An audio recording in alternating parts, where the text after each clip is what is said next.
Let's talk about FSG for a minute, if I can.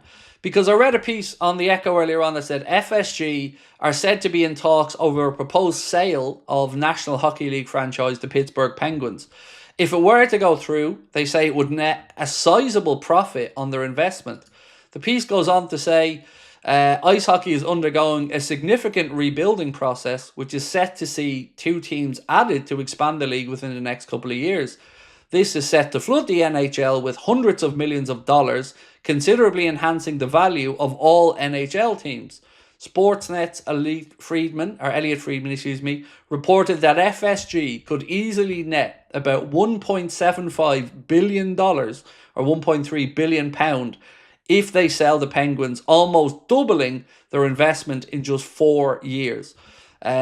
John W. Henry is believed to be considering this possibility now, with suitors already spoken of who could meet the demand. Last month, The Athletic stated that the Hoffman family, a Chicago-based group that owns minor professional hockey team, the Florida Everblades, are in the mix. Discussions are said to be underway, but otherwise FSG are continuing to operate as usual. So, what do we think about that one? At least that's one less thing for them to be distracted with, if that's fair to say.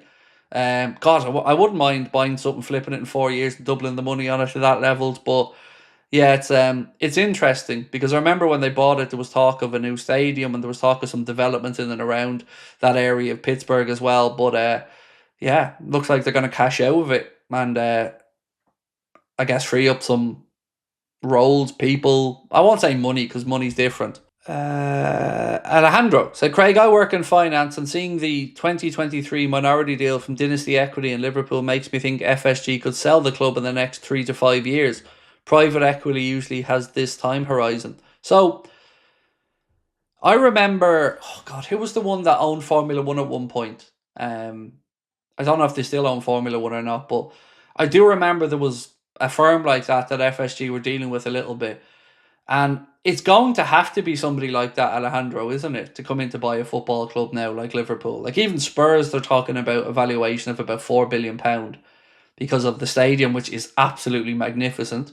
Because it's obviously a London club with a footfall. And this is what makes the Manchester City valuations and all this sponsorship deal feel weird to me as well.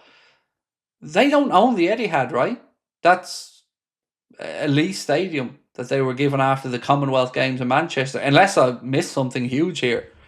So I've always felt like some of the valuations and numbers being spoken about with them are just bullshit.